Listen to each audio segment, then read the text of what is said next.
This is a demonstration of pads in Worshipsong Band.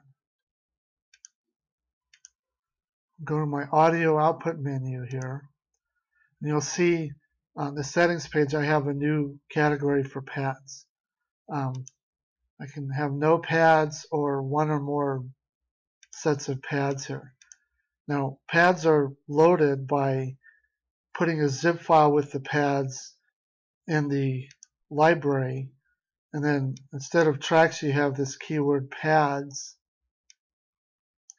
and pads, and then you list the key and the pad for that key, pad for that key, all the way down. You should list all major keys. You can list minor keys and put in files for minor keys, or you can just leave the major keys and the program will select the minor keys for you. So I've selected these pads. Now I'll go to my song here. And then I've got new controls in my song. I have pad volume, pad fade in, crossfade, and fade out. And like the other controls in Worshipsong Band, these can now be tied to MIDI commands. So I'll start my pad. So the pads start with this fade in button. What it did is it picked G for my pads because my song's in G. Now I'll press play.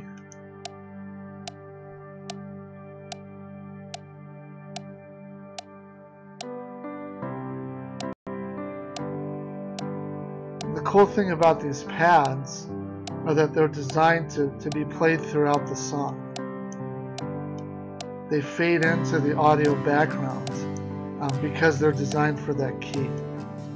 These pads were put out by somebody named Karl Verkade, and you can find his pads online on Bandcamp and download them. They're really good for this kind of thing, and this is what they're intended for. I'm going to just go to the last chorus.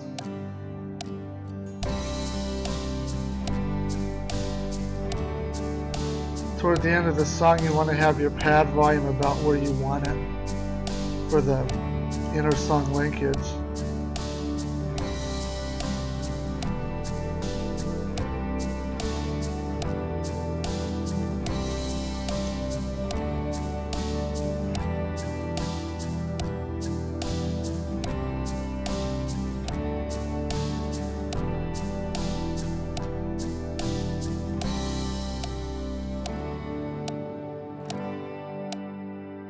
The end of the song. The pads just keep going and they play into the next song. And then what you want to do is crossfade when you're ready.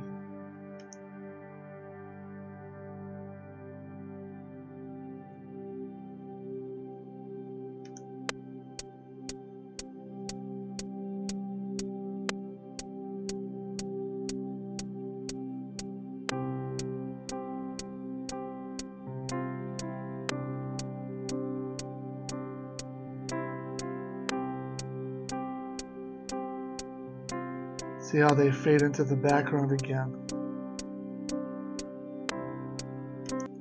Let's go to the end of that song.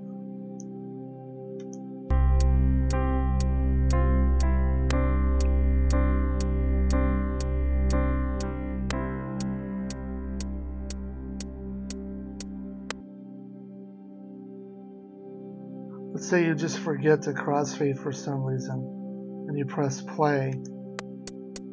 Program will do it for you during the countdown.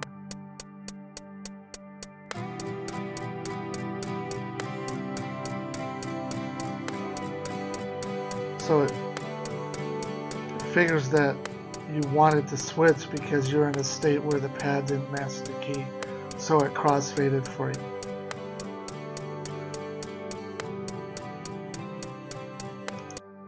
Let's just say, for instance, you're not using the program to play tracks, but you're just using it as a chord reader. You can still use the pads. So let's say you play through this song, but then you just manually advance to the next song, and you just say, use this button. can crossfade.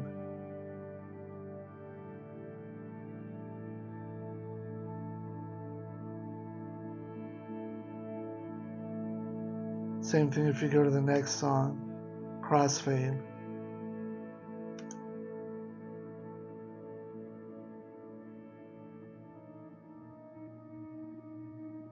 So you can use this to link together your songs even if you're not using tracks for anything.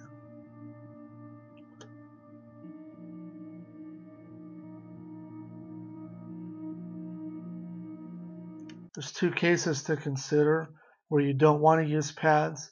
One is if the song has a key change in the middle. There's no way for the pads to detect that. So we didn't. You just don't want to turn them off, fade them out when you're doing that.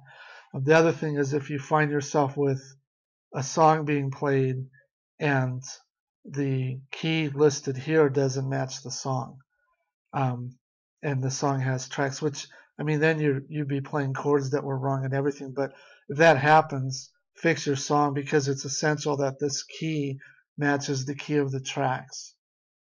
One last thing, if you do use this control to change key,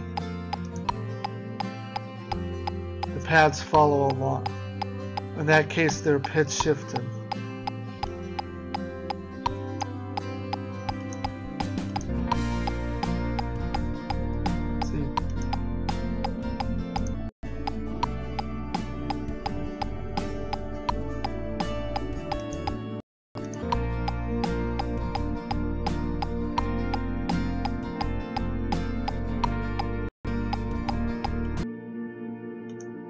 And you can just fade out like that if you want a smooth fade. And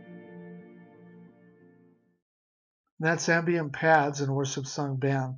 It's a new feature. It'll be available on all platforms soon. And it's easy to turn off if you find that it doesn't work, but it should help for linking sets together.